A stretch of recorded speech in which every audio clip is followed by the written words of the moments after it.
안녕하세요. 경기도에 사는 30대 여자입니다. 매일 올라오는 사연들을 보면서 어떻게 저런 일을 겪는 사람들이 있을까 하는 생각만 하다가 이제 제가 그 이야기들의 주인공이 되어 이곳에 사연을 보냅니다.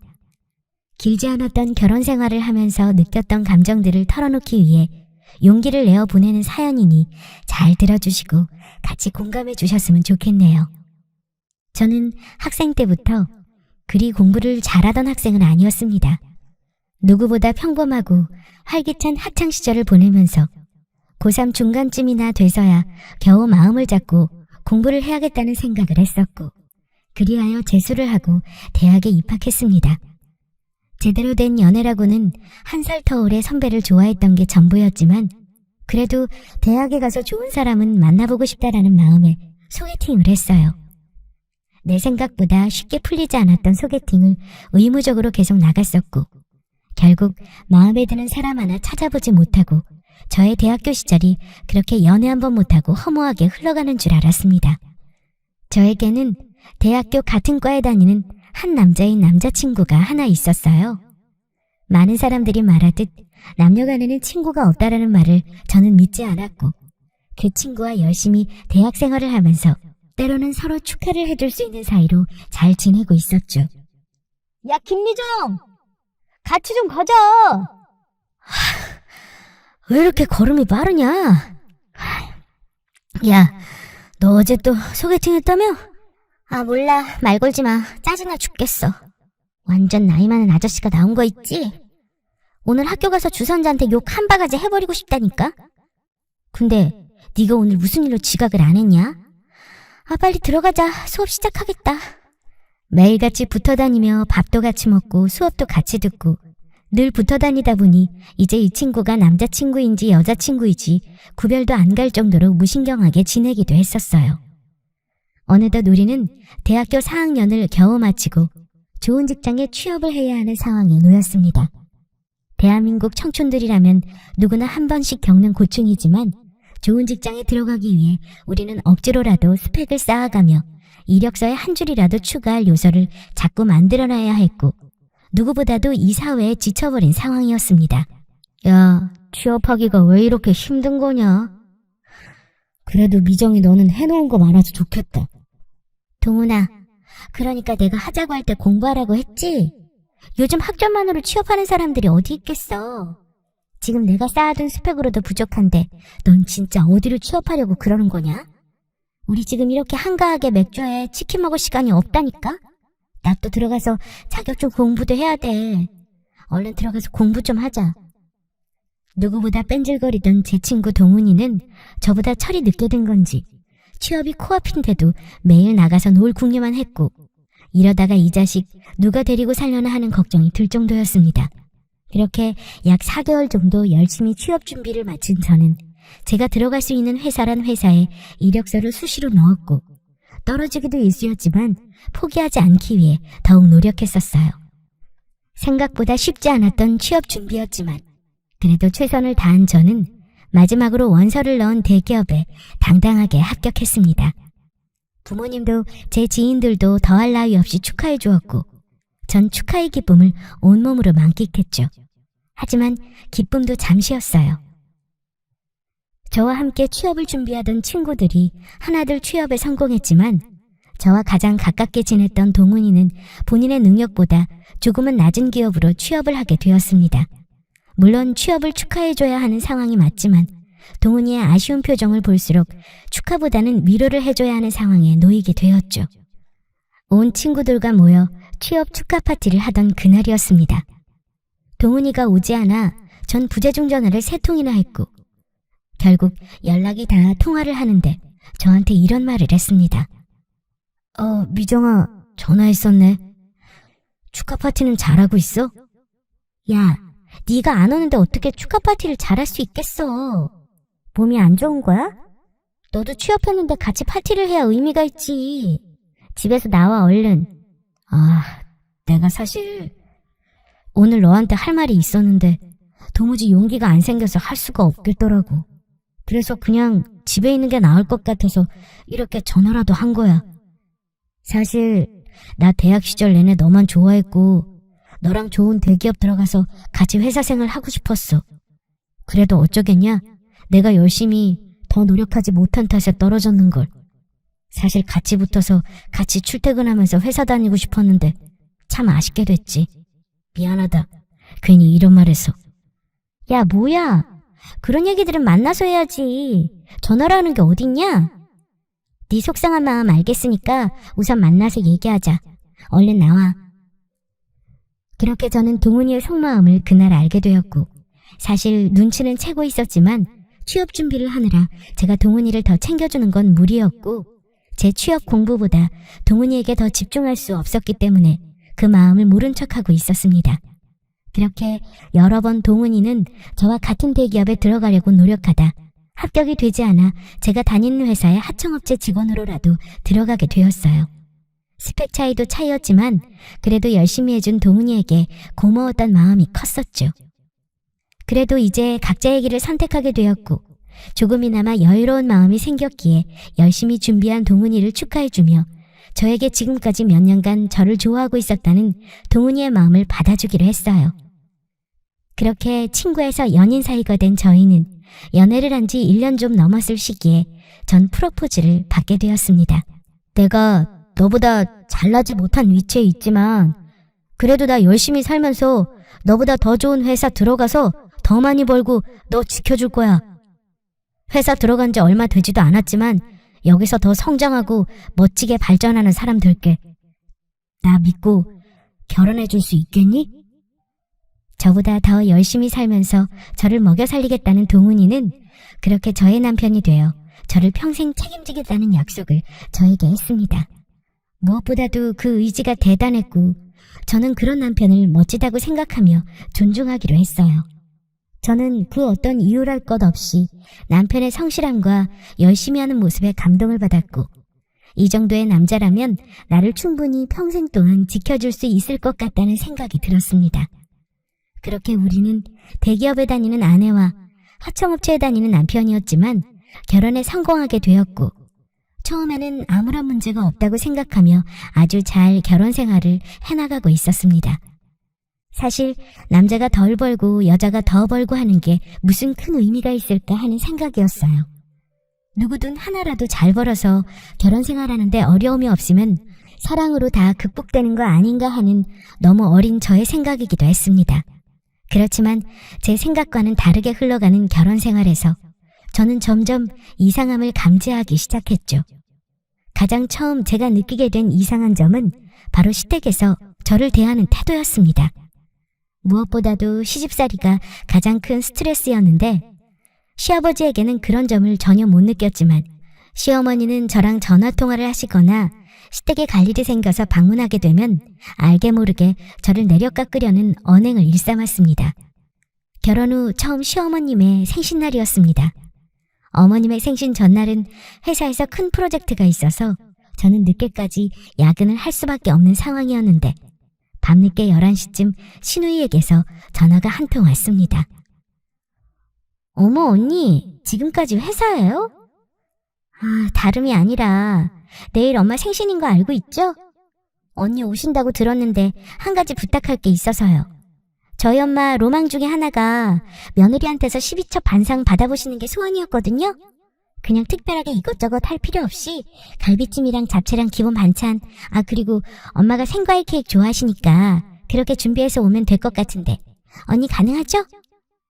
아닌가? 언니 안 그래도 회사 다니느라 너무 피곤한가? 네? 12첩 반상이요? 제가 방금 퇴근했는데 내일 몇 시까지 가면 되죠, 아가씨? 내일 그래도 아침 8시까지는 와야 같이 아침을 먹지 않겠어요? 그럼 나 언니만 믿고 기다리고 있을게요. 기본 준비는 제가 할 테니까 아까 말한 것 좀 잘 챙겨와줘요. 언니 그럼 끊을게요.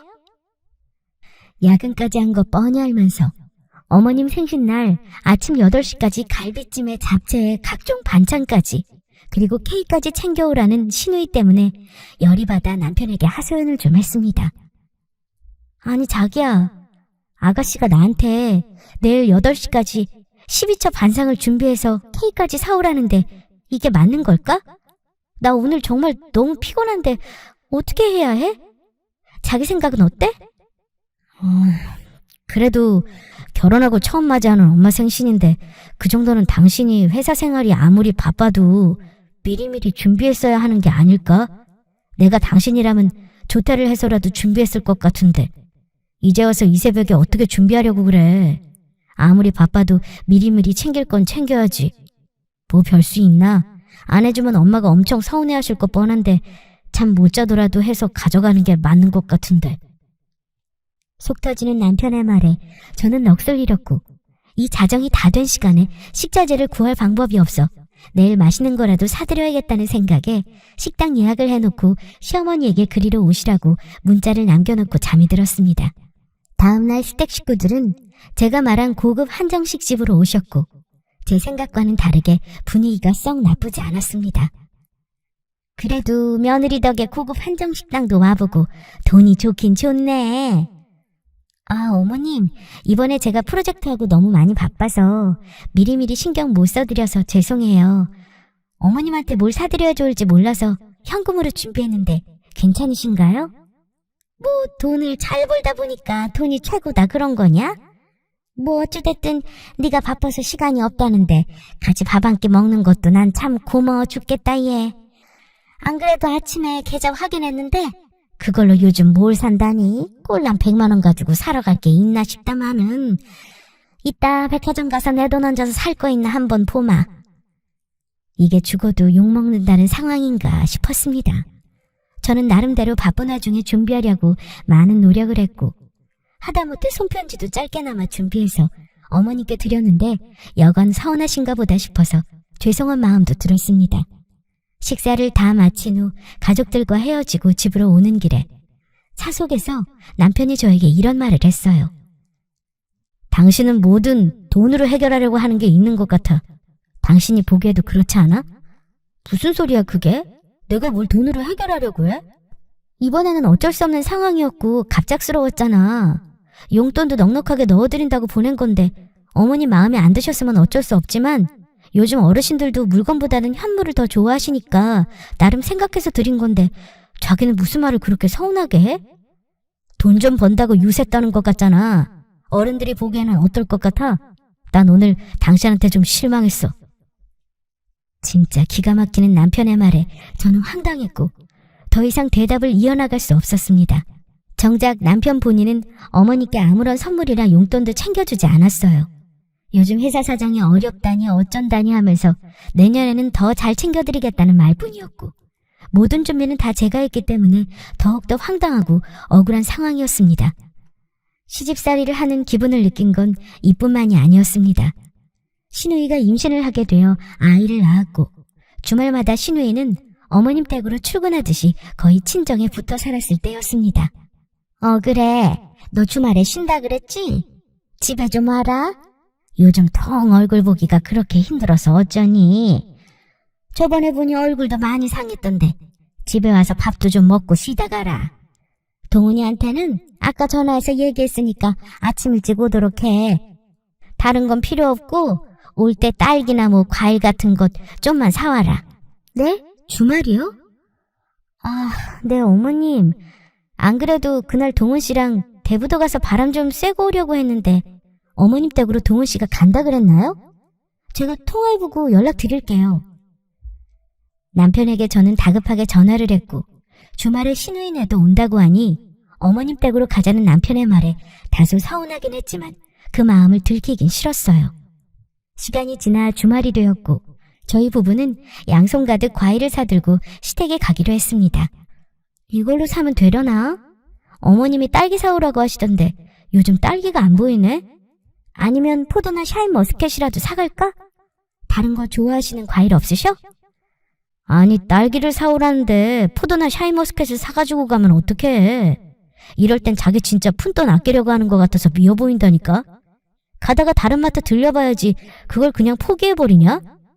엄마가 콕 집어서 딸기 사달라고 한 건데 어떻게든 찾아서 사가야 될 거 아니야. 딸기 그거 얼마나 한다고. 아니 무슨 소리야? 내가 딸기 값을 아끼겠다고 그런 게 아니라 지금 요즘 딸기철이 아니라 그런지 잘 안 보이니까 다른 거라도 제철 과일 사가자는 거잖아. 무슨 말이 그래? 그리고 딸기보다 샤인머스켓이 더 비싸거든? 자긴 왜 꼭 이럴 때 자꾸 돈 얘기를 하는 거야? 아, 몰라, 됐어. 그냥 대충 아무거나 그럼 사가지고 가.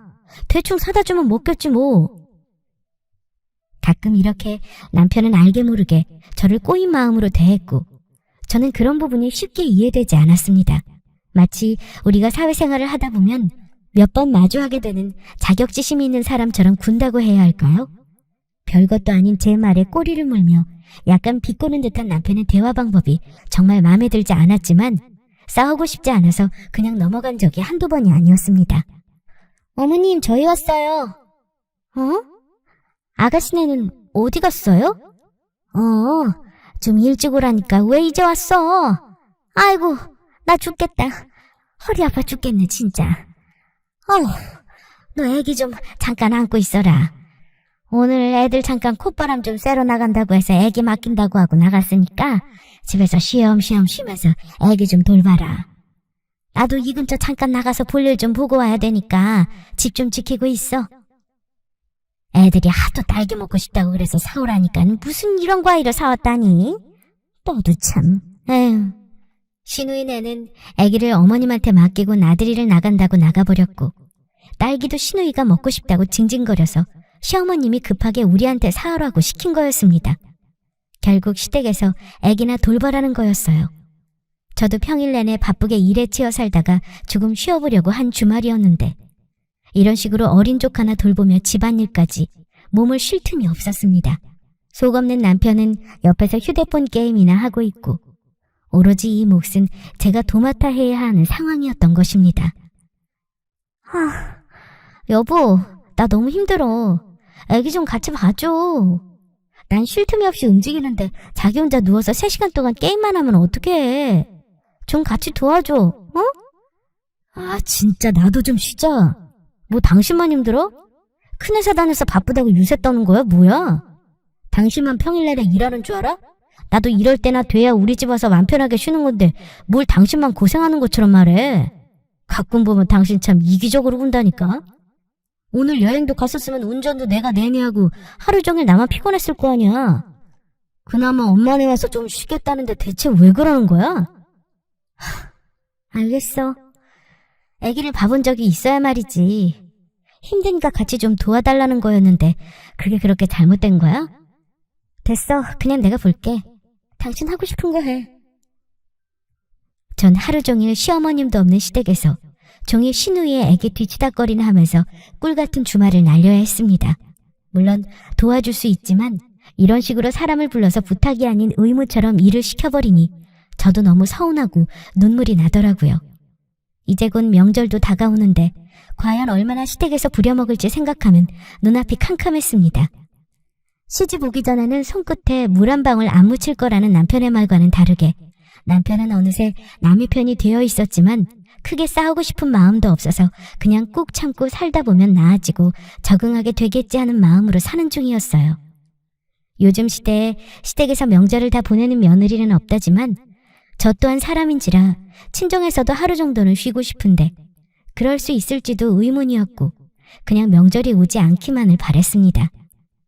회사는 다니면 다닐수록 왜 이렇게 일이 많아지는 건지도 모르겠고 몸은 몸대로 망가지고 있었지만 결국 기다리던 명절이 다가왔고 회사에서는 그래도 챙겨주겠다며 명절 보너스를 지급해주어 그나마 기분은 내심 좋았습니다. 그런데 사건의 시작은 여기서부터라고 해도 과언이 아니었어요. 저는 대기업에 종사하고 있었고 남편은 그 아래 하청업체 직원이었기에 명절 보너스에 대한 차이가 꽤나 큰 편이었습니다. 저는 명절 보너스로 300만 원을 받게 되었고 남편은 저의 10%인 30만 원을 지급받게 된 것이었죠.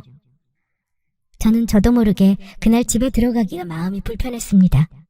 분명 남편은 표정이 좋지 않을 것 같다는 생각이 들었고 보너스를 받고도 이런저런 눈치를 보며 집을 들어가야 하는 제 자신이 한심하다는 생각까지 들었어요. 그래도 남편한테 전화해서 오늘 저녁은 간단하게 외식을 하자고 제안해봐야겠다고 생각해서 메시지를 보냈지만 읽지 않아 얼마 후 전화를 걸었습니다. 여보, 나야. 오늘 우리 저녁 먹고 들어갈까? 몇 시에 끝나? 내가 데리러 갈까? 됐어. 무슨 저녁이야. 입맛도 없어 오늘. 그냥 나 회사 사람들이랑 맥주나 한잔하고 들어갈 테니까 늦어지면 기다리지 말고 그냥 자. 끊어. 누가 봐도 목소리가 좋지 않은 남편은 저랑 저녁 식사를 거부하고 회사 사람들이랑 술을 한잔하겠다고 한 후 전화를 끊어버렸습니다. 보나마나 명절 보너스 때문에 기분이 울적해 보여서 마음이 좋진 않았어요. 물론 내가 잘못한 건 없지만 길을 못 펴고 사는 듯한 남편을 볼 때면 한없이 위축되어 보이고 괜시리 미안한 마음이 들기까지 했지만 그래도 별 수 있나, 좀 더 잘 챙겨주고 보살펴주면 좀 나아지겠지 하는 생각에 남편을 좀 더 존중해줘야겠다는 생각을 했습니다. 그 다음날 아침, 전날 거하게 술을 한잔한 남편을 위해서 일찍 일어나 북엇국을 끓여주었고 저는 넌지시 기분 풀게 해주기 위해서 남편에게 말을 걸었어요. 여보, 이번에 우리 엄마 집에 세탁기가 고장나서 바꾸려고 하는데 이왕이면 보너스도 나왔으니까 내 보너스에 돈 좀 보태서 시댁 세탁기도 같이 바꿔드릴까? 이왕이면 바꾸는 김에 같이 해드리면 어머님도 좋아하실 것 같은데 자기 생각은 어때? 세탁기? 장모님의 세탁기 사달라고 하셨어? 저번에만 봐도 멀쩡한 것 같은데. 아, 엄마 세탁기 8년 이상 쓰셨거든. 이번에도 AS 받아서 그냥 쓰시려고 했는데 고치러 왔던 기사님도 고개를 절레절레 흔들었다나 뭐라나. 그래서 그냥 새 걸로 바꿀까 싶었거든. 당신이 알아서 해. 엄마 취향은 모르니까 뭐 당신이 알아서 잘 고르겠지. 그렇지. 뭐 세탁기가 비슷비슷하니까 성능 좋은 걸로 한번 알아보고 사드려야겠다. 엄마도 시어머님도 좋아하시겠지? 전 기분 좋아하실 두 분을 위해 열심히 이 상품 저 상품을 알아보게 되었고 그래도 선물을 하는 마음까지 담아 좋은 걸로 해드리고 싶어서 제 여윳돈까지 합쳐서 두 집의 세탁기를 보내게 되었습니다. 당연히 기분 좋게 받아주실 생각하니 이래서 돈을 버는 거지 하며 뿌듯한 생각이 들었어요. 며칠 후 세탁기가 도착했는지 엄마는 저에게 전화를 하셔서 고맙다고 연신 말씀하셨고 생각보다 성능도 좋고 디자인도 마음에 드는데 괜히 돈만 많이 쓰게 한 건 아닌지 미안하다는 말씀을 연신하시며 고맙다는 마음을 전해주셨어요. 얼마 지나지 않아 회사 근무가 끝나고 퇴근길에 시어머님께서도 전화를 하셨습니다. 당연히 시어머님도 기분 좋게 사용해보시고 전화를 하시나 보다 해서 밝게 전화를 받았죠. 네, 어머님. 세탁기 사용은 해보셨어요? 쓰기 불편하진 않으세요? 예. 너 내가 모자른 거니 정신이 없는 거니? 그래, 네가 사준 세탁기는 고맙게 받겠다. 근데 어떻게 네가 그럴 수 있니? 감히 우리 집을 상대로? 네? 그게 무슨 말씀이세요, 어머님? 뭐가 잘못되었나요? 아니, 동훈이한테 아까 전화로 들어보니까 친정네랑 우리랑 똑같은 걸로 사다 준 거라면서?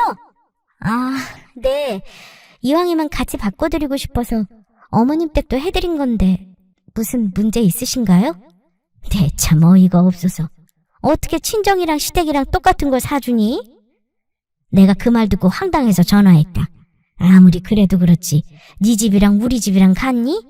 시댁네 보내는 선물이랑 친정에 보내는 선물 똑같이 하는 사람은 이 세상에 너같이 모자른 년 하나일 거다.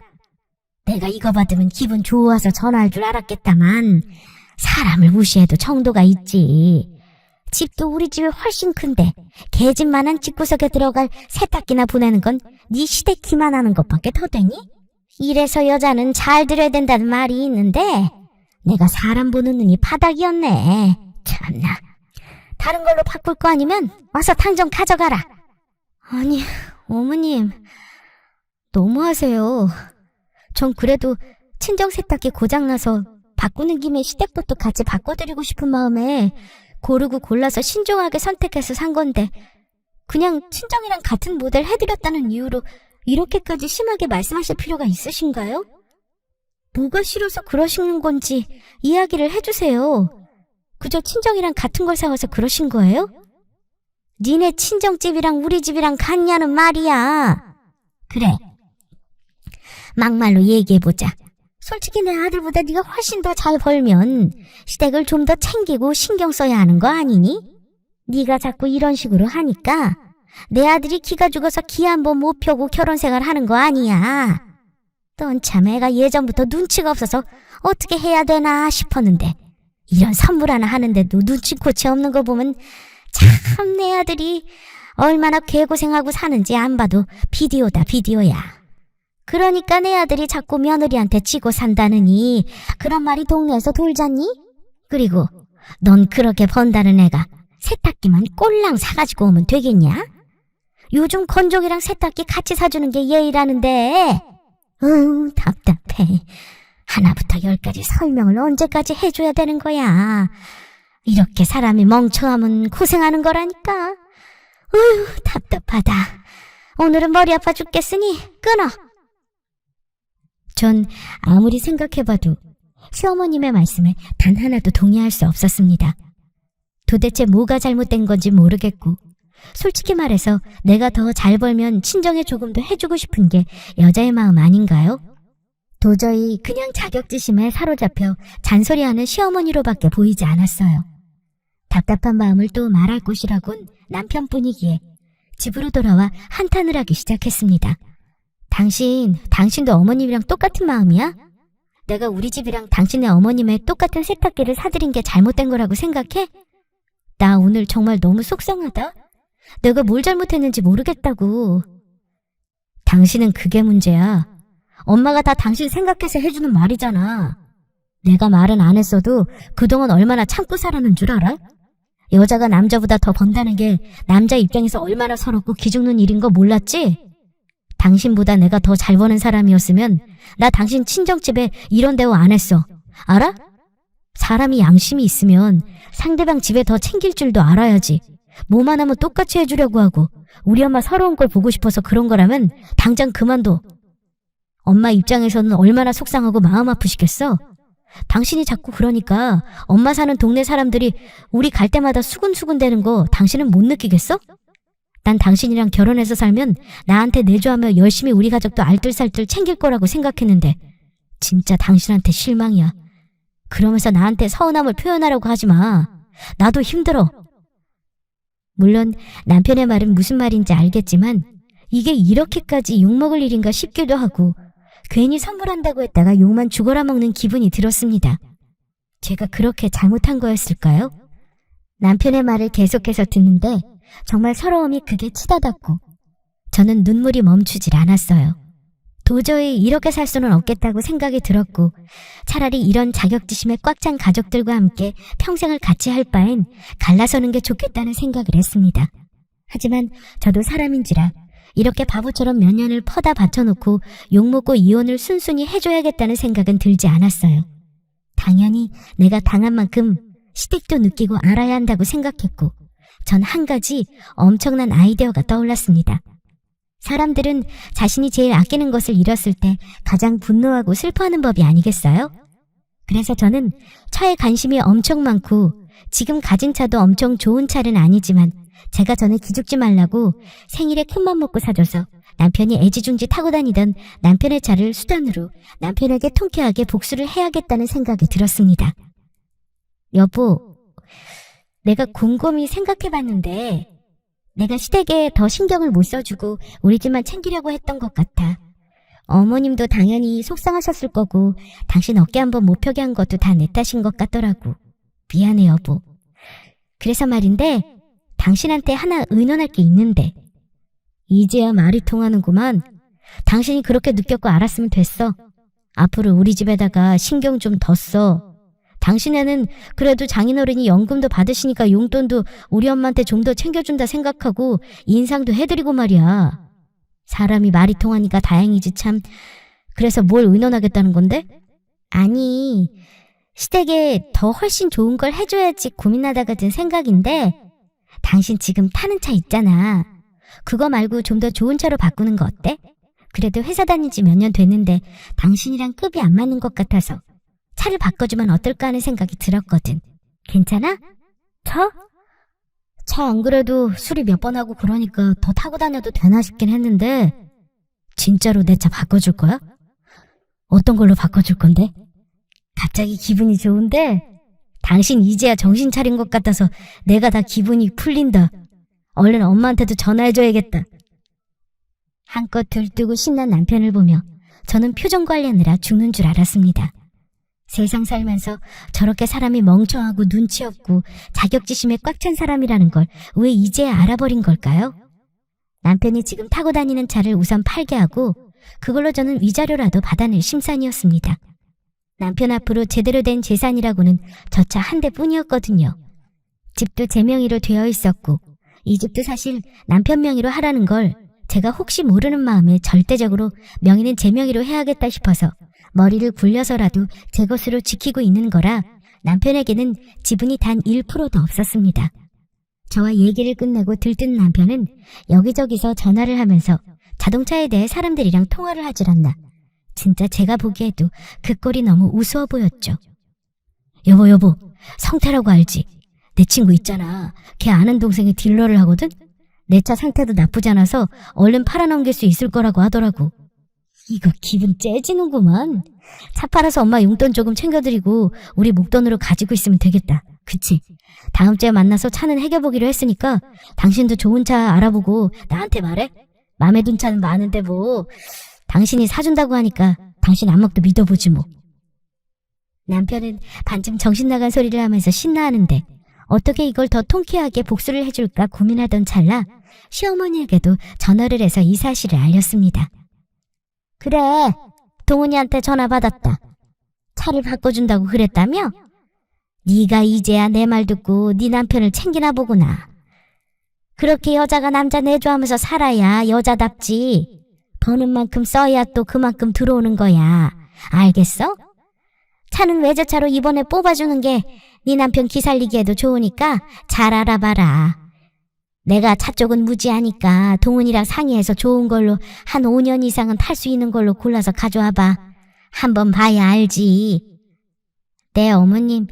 저번에는 제가 죄송했네요. 어머님 말씀이 100번 다 맞죠. 남편 기죽이는 게 와이프가 되면 안 되겠죠.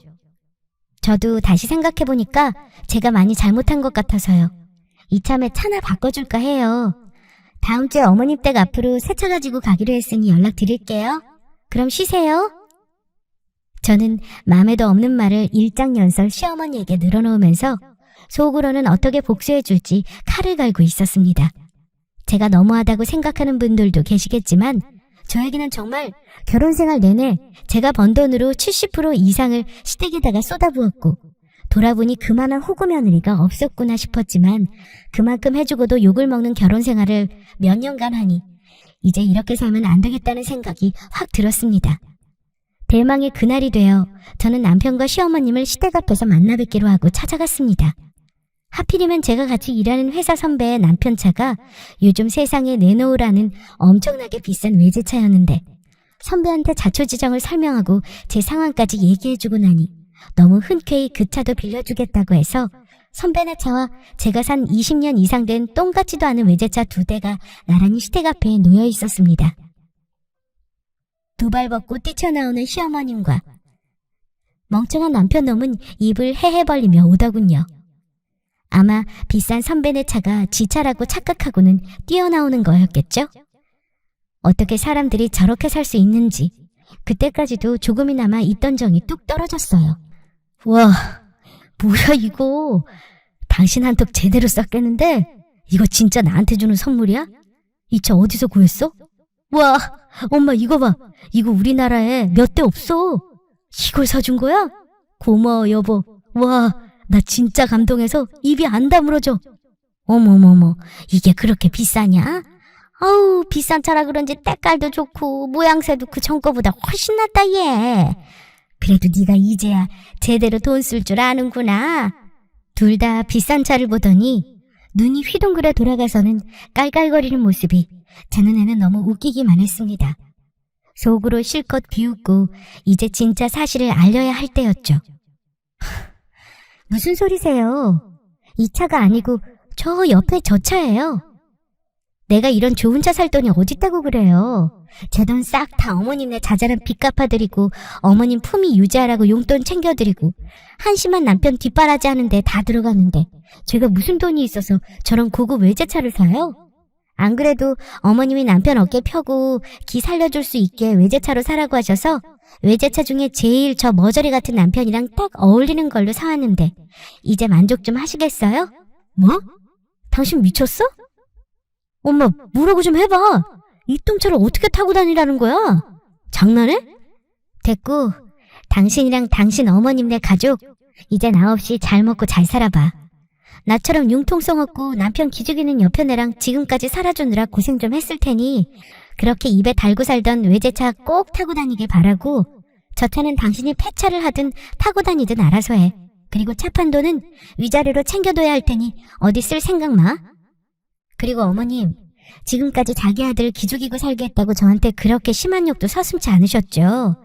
당신 아들같이 노력 없이 남의 피 빨아먹으며 살려고 하는 남자를 어떤 여자가 데리고 살지 눈에 안 봐도 훤하네요. 제 말이 틀렸나요? 하실 말씀 있으시면 해보세요. 다시는 당신의 가족들 만날 일 없을 테니까 지금 아니면 할 일도 없을 거예요. 뭐 이런 미친 여자가 다 있어? 먹여주고 입혀주고 지금까지 보듬어줬더니 니년이 이렇게 우리 가족을 하찮게 봐? 아이고, 동네 사람들, 며느리가 시어머니한테 사기치네. 아이고, 나 서러워서 살겠나. 네가 사람이냐? 어떻게 우리 집에 네가 이럴 수 있어? 돈 좀 잘 번다고 유세 따는 거야 지금? 네, 댁 아들보다 잘 벌고 잘 써서 유세 부리는 겁니다. 앞으로는 이 집에 들어갈 돈 코딱지만큼도 없고 볼 일도 없으니 저는 짐 챙겨서 친정에 보낸 지 오래니까 다신 저랑 마주칠 생각도 하지 마세요. 집도 부동산에 내놨는데 금세 나가더라고요.